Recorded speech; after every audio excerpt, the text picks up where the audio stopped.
उतार चढ़ाव हर व्यक्ति के जीवन में आते हैं और सही मार्गदर्शन से उनका समाधान संभव है। तो आइए मैं करूंगी आपकी हर समस्या का समाधान। नमस्कार, सुस्वागतम, वेलकम। मैं निधि शिमाली आपके अपने इस YouTube चैनल में आप सभी का स्वागत करती हूँ। आज मैं आपके सामने मीन राशि वालों का मार्च माह का मासिक राशिफल लेकर उपस्थित हुई हूँ। सबसे पहले जान लेते हैं इस महीने में आने वाले कुछ विशेष व्रत और त्योहारों के बारे में। सबसे पहले बात करते हैं महीने के प्रारंभ में आने वाले भोले शंकर के त्यौहार के बारे में, यानी महाशिवरात्रि के बारे में, जो कि 1 मार्च को आने वाला है। और हर वर्ष की भांति इस वर्ष भी हमारे संस्थान में महाशिवरात्रि के शुभ अवसर पर रुद्राभिषेक का आयोजन किया गया है। तो यदि आप इस महारुद्राभिषेक से जुड़ना चाहते हैं तो स्क्रीन पे दिए गए नंबरों पर संपर्क जरूर करें। 3 मार्च को फाल्गुन मास प्रारंभ होने जा रहा है। 10 मार्च को होलाष्टक शुरू हो रहे हैं और होलाष्टक के पश्चात कोई भी शुभ या मांगलिक कार्य नहीं किए जाते। 17 मार्च को होलिका दहन का पर्व बड़ी धूमधाम से मनाया जाएगा और 18 मार्च को रंगों की होली यानी धुलंडी का पर्व धूमधाम से मनाया जाएगा। 25 मार्च को शीतलाष्टमी का पर्व आ रहा है, जिसमें हम बासी भोजन करते हैं, यानी बासी भोजन करने का विधान रहता है। तो ये हैं कुछ विशेष व्रत और त्योहार जो कि इस माह को बना रहे हैं विशेष। बढ़ते हैं आगे और जान लेते हैं ग्रह गोचर की स्थिति के बारे में कि इस माह ग्रहों की पोजीशन कैसी रहेगी।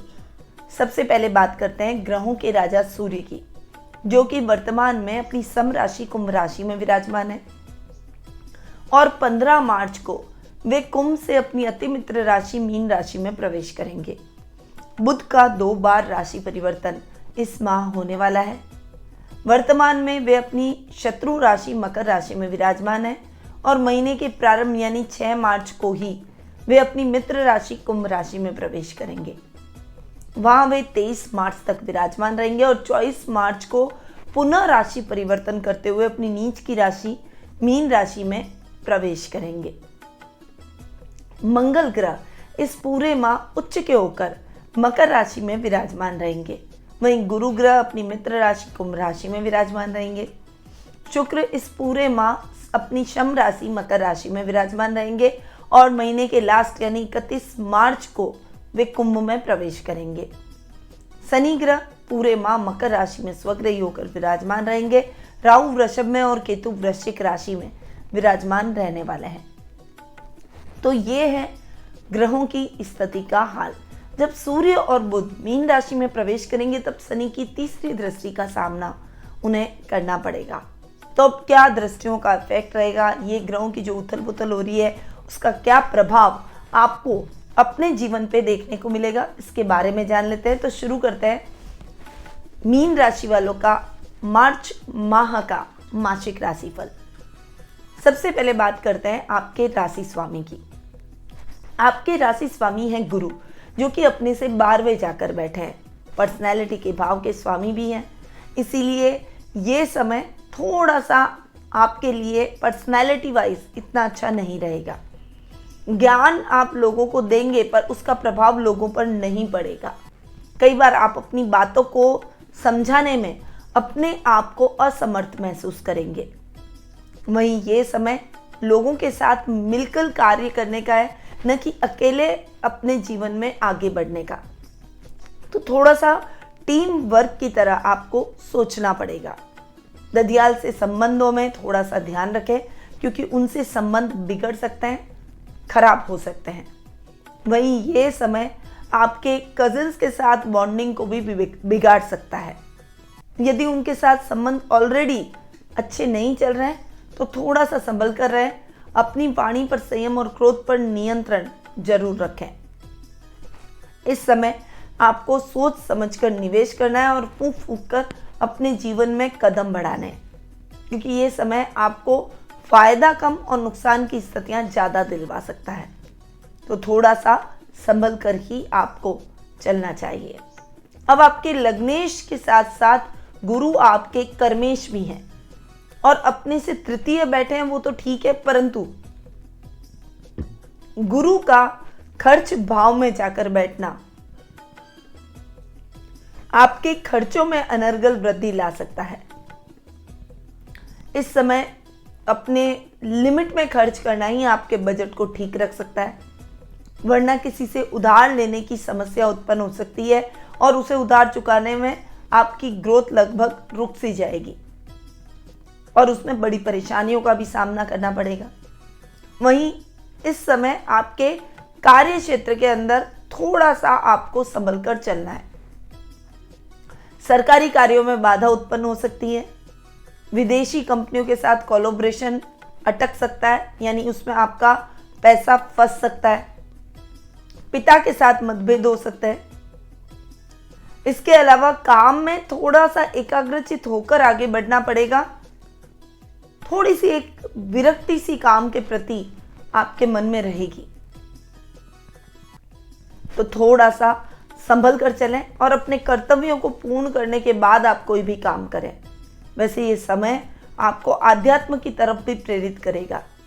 आध्यात्मिक कार्यों में आपकी रुचि बढ़ेगी, परंतु गुरु के हिसाब से ये समय आपके लिए इतना अनुकूल नहीं है, तो थोड़ा सा संभल कर चलने में ही समझदारी है। अब आते हैं द्वितीय भाव पर। द्वितीय भाव के स्वामी हैं मंगल, जो कि आपके भाग्य स्थान के भी स्वामी हैं। मंगल उच्च के होकर लाभ भाव में बैठ रहे हैं। द्वितीय मंगल का अपने से दशम जाकर बैठना आपके रोजमर्रा के लाभ को बढ़ाता हुआ दिखाई देगा, कुटुंब में मान सम्मान को बढ़ाएगा। इस समय रिश्तेदारों से ट्यूनिंग बेहतर होती हुई दिखाई देगी। यदि कोई झगड़े मनमुटाव की स्थितियां आपके परिवार में चल रही है, यानी आपके रिश्तेदारों में चल रही है, तो वो अब खत्म हो जाएगी। वाणी से आप सबको मोहित करते हुए नजर आएंगे। शिक्षण व्यवसाय से जुड़े हुए लोगों के लिए, टेक्निकल फील्ड से जुड़े हुए लोगों के लिए, खेलकूद या पीटी टीचर अगर आप हैं, तो निश्चित रूप से ये समय आपके लिए उपलब्धिदायक रहेगा, प्रसिद्धिदायक रहेगा। इस समय आप अपने स्कूल या कॉलेज की टीम को कहीं बाहर लेकर जाएंगे और वो टीम अच्छा प्रदर्शन करेगी, जिससे आपका फेम बढ़ता हुआ दिखाई देगा। परंतु इस समय आपको कोई भी ऐसे विवादों को उत्पन्न नहीं करना है जिससे आपके घर में कलह का वातावरण उत्पन्न हो जाए। मंगल के रिजल्ट आपको बहुत ही शानदार मिल सकते हैं, इसीलिए इस समय आपको टेक्निकली हर काम में आगे बढ़ना चाहिए। घर की महिलाओं के लिए आप सोने आभूषणों की खरीदारी कर सकते हैं। इस समय घर में मांगलिक कार्यक्रमों की रूपरेखा भी रखी जा सकती है। ये समय टेक्निकल फील्ड से जुड़े हुए लोगों को बहुत फायदा दिलवाएगा। अब अगर मैं बात करूं भाग्येश की, तो भाग्येश भी अपने से तृतीय जाकर बैठे। हालांकि भाग्य स्थान में केतु बैठे, जो कि कामों को अधूरा रख सकते हैं, दिक्कतें ला सकते हैं, परंतु भाग्येश चूंकि मंगल उच्च के होकर बैठे हैं, इसीलिए भाग्य आपका साथ जरूर देगा। प्रयास आपको तेज करने पड़ेंगे। यदि आप प्रशासनिक पदों के लिए आवेदन आपने भर रखा है और इसमें आपका एग्जाम होना है, तो वो एग्जाम आपके लिए बहुत ही सकारात्मक रहेगा। और यदि आपका कोई रिजल्ट आना है, तो वो रिजल्ट आपके लिए फेवरेबल रहेगा। इस समय आपकी इच्छाएं और चिंताएं खत्म होती हुई दिखाई देगी और इच्छाएं पूर्ण होती हुई दिखाई देगी। आउट ऑफ फील्ड जाकर लोगों की सहायता करने में आपको प्रसन्नता की अनुभूति होगी। वहीं धर्म कर्म के कार्यों में आपकी रुचि बढ़ेगी। जो युवक युवतियां बेरोजगार हैं, उनके नौकरी की तलाश खत्म हो जाएगी। प्राइवेट सेक्टर में इंजीनियरिंग फील्ड से जुड़े हुए लोगों को ये समय बहुत ही अच्छी उपलब्धि दिलाएगा और इस समय बहुत ही अच्छे लाभ की परिस्थितियां आपको अपने कर्म क्षेत्र में देखने को मिलेगी, यानी इंक्रीमेंट के अच्छे चांसेस बनते हुए दिखाई देंगे। डेली रूटीन का काम करने वाले लोगों के लिए या रोज कमाने और रोज कमाई करने वाले लोगों के लिए ये समय बहुत ही बढ़िया और उन्नतिदायक रहेगा। रिस्की काम से जुड़े हुए हैं, कोई ऐसा कार्य जो लगभग आम इंसान नहीं कर पाता, तो ऐसे कार्यों में भी आपका टैलेंट सराहा जाएगा। ओवरऑल ये समय वित्तीयेश और भाग्येश के हिसाब से बहुत अच्छे रिजल्ट लाया है, क्योंकि आपके स्वामी मंगल उच्च के ओर है। अब आते हैं तृतीय स्थान पर। तृतीय भाव की यदि बात करूं, जो कि आपके लिए बहुत इंपॉर्टेंट होता है, भाई बहनों का स्थान होता है, पराक्रम का स्थान होता है। इस भाव के स्वामी हैं शुक्र, जो कि आपके अष्टमेश भी हैं। तो पहले तृतीयेश के रिजल्ट जान लेते हैं।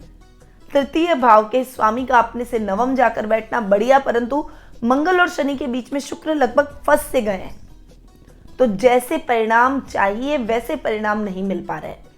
शुक्र चाहकर भी आपको वो परिणाम नहीं दे पा रहे। थोड़ा सा आपको शुक्र से संबंधित उपायों को अपनाना चाहिए, तब आप शुक्र के बेहतरीन रिजल्ट पाएंगे। राहु चूंकि आपके पराक्रम भाव में बैठे, वे आपके पराक्रम में वृद्धि करेंगे। इस समय आपकी अटकी हुई योजनाएं चल निकलेगी, फंसा हुआ पैसा भी प्राप्त होगा, अचानक से कोई गुप्त धन भी मिलने की संभावना बनी हुई है। जो लोग लिकर से रिलेटेड काम करते हैं उनके लिए ये समय बहुत ही बढ़िया रहने वाला है। वहीं शेयर मार्केट, ट्रेडिंग या फिर कोई भी ऐसा आपने रिस्की इन्वेस्टमेंट कर रखा है तो उस इन्वेस्टमेंट में भी आपको लाभ प्राप्त होगा। साथ ही राजनीति से जुड़े हुए लोगों के लिए ये समय बहुत ही बढ़िया रहने वाला है। राजनीति में आपकी पकड़ को बढ़ाएगा, परंतु आप इस समय में भाई बहनों के साथ एक अच्छी ट्यूनिंग बनाकर चलिए, क्योंकि बड़े भाई बहनों से अच्छा लाभ भी प्राप्त हो सकता है, पर आपको उनके साथ ट्यूनिंग बना के चलनी है। तो ये समय पारिवारिक तौर पर भी आपके लिए बढ़िया रहेगा और करियर के हिसाब से बहुत शानदार परिणाम आपको मिलेंगे। अष्टमेश शुक्र की बात करूं तो अष्टमेश शुक्र अपने से चतुर्थ बैठे, परंतु मंगल और शनि के बीच में दब चुके हैं, इसलिए थोड़ा सा आपको ये समय कठिनाइयां दे सकता है।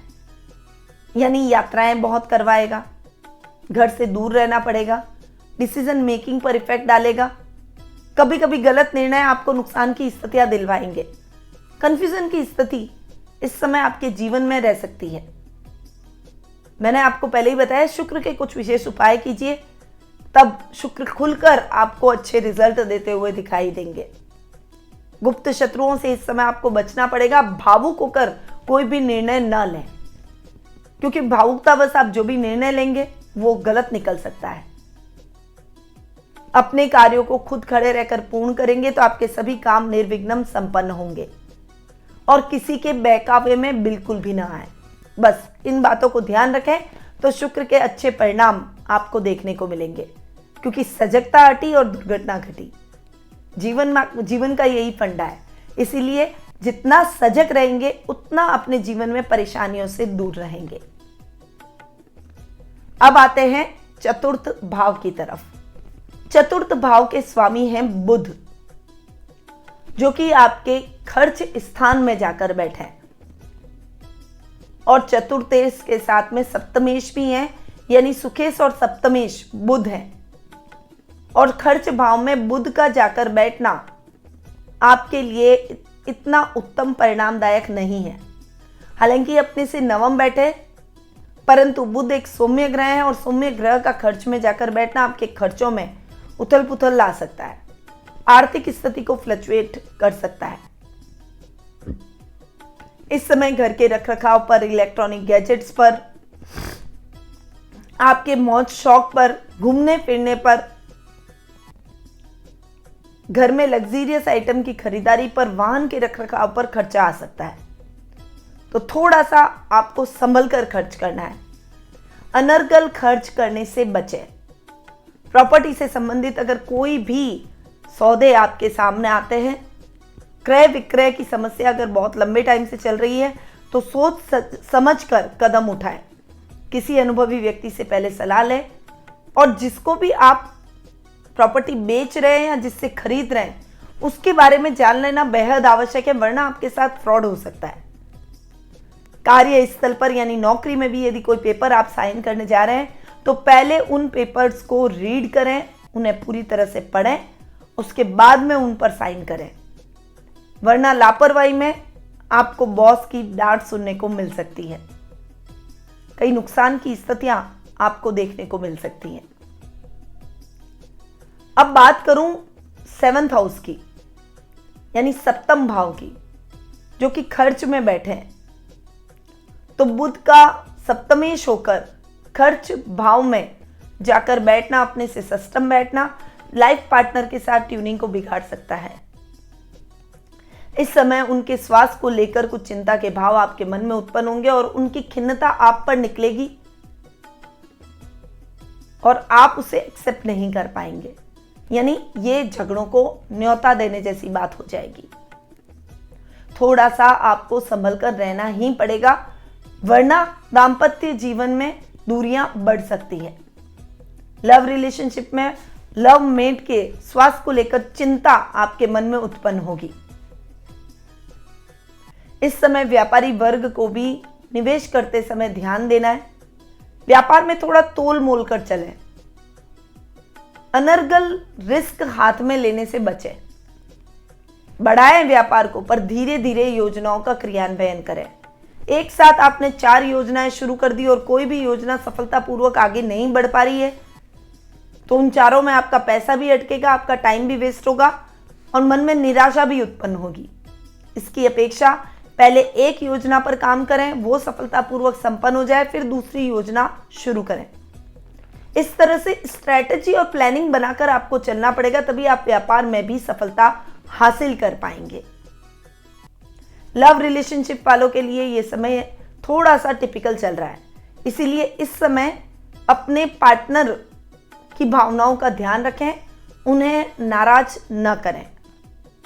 एक ट्यूनिंग बनाकर चलें। कोशिश करें कि अपनी बातों को उनके ऊपर ना थोपें, वरना रिश्ता टूट भी सकता है।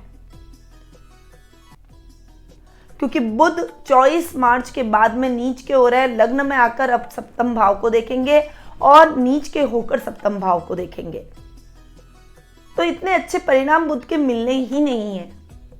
थोड़ा सा आपको संभल कर ही चलना पड़ेगा, तभी आप बुध के उत्तम परिणामों की तरफ अग्रसर हो पाएंगे और एटलीस्ट रोजमर्रा के कार्य सही ढंग से कर पाएंगे। नई समस्याएं आपके जीवन में नहीं आएगी। अब पंचम भाव की बात करते हैं। विद्यार्थियों के लिए यह समय अच्छा रहने वाला है। पढ़ाई में मन लगेगा, पर कभी कभी क्या है, आप पढ़ाई को ले करके और अपना ध्यान दूसरी तरफ खींचने का प्रयास करेंगे, या फिर मित्रों के साथ गॉसिपिंग करना, घूमना फिरना, गैजेट्स की तरफ आकर्षित होना।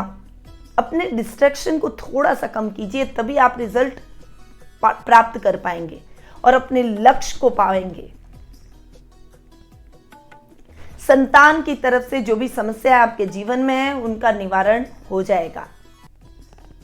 संतान प्राप्ति में आ रही बाधाएं दूर होगी। साहित्य जगत से जुड़े हुए लोगों के लिए यह समय बहुत बढ़िया रहने वाला है। आप अच्छा फेम प्राप्त करते हुए दिखाई देंगे। किसी भी प्रोजेक्ट से जुड़ने के पहले आपको उसके बारे में जान लेना अति आवश्यक है। उसके बारे में पूरी स्टडी करके उस प्रोजेक्ट के साथ जुड़े। आध्यात्मिक भावों से भरे रहेंगे, दयालुता आपके अंदर रहेगी और लोगों की सहायता के लिए आप हमेशा तत्पर रहेंगे।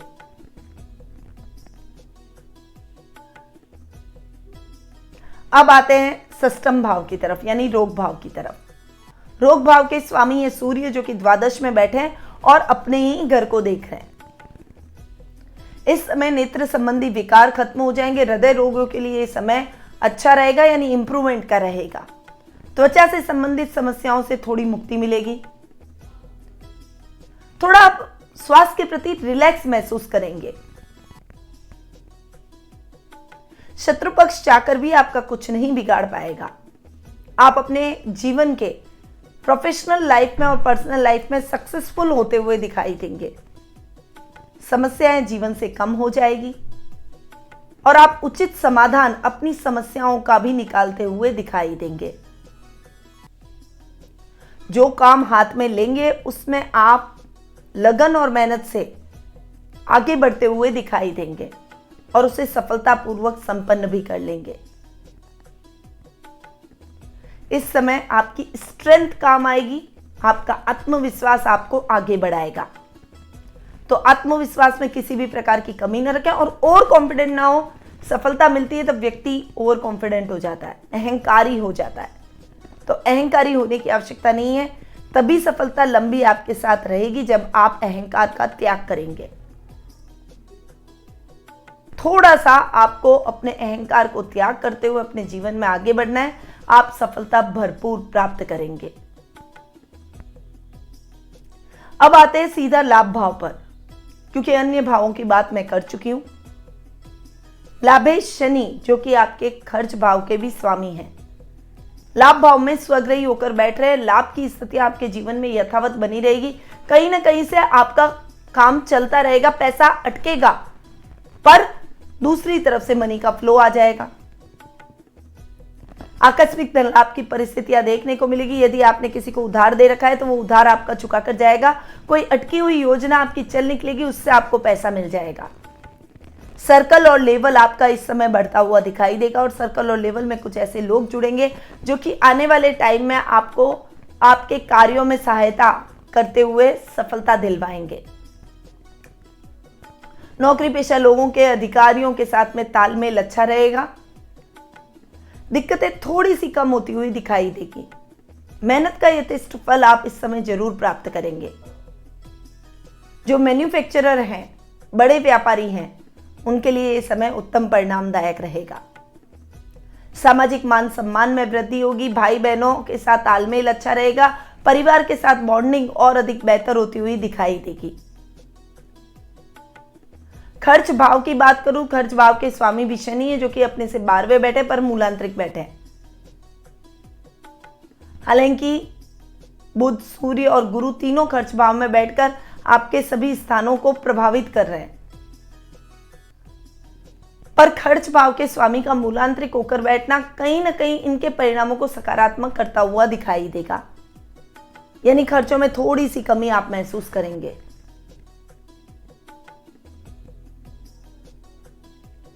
बजट बिगड़ेगा, फाइनेंशियल कंडीशन उथल पुथल से भरी रहेगी, पर फिर भी आप कहीं ना कहीं से मैनेज कर ही लेंगे। पर कार्य क्षेत्र के अंदर आपको अपने सहकर्मियों के साथ तालमेल बनाकर चलना है, क्योंकि उनके साथ तालमेल बिगड़ सकता है, जिसकी वजह से आपके काम बिगड़ते हुए दिखाई देंगे। इसीलिए अकेले पड़ जाएंगे और बॉस की नाराजगी भी आपको झेलनी पड़ सकती है, क्योंकि आप अपने कार्यों को करने में असमर्थ महसूस करेंगे। इसीलिए एक टीम वर्क की तरह काम करें, तभी आप सफलता हासिल करेंगे। व्यापारी वर्ग के लिए यह समय विदेशों से केयरफुली काम करने का है।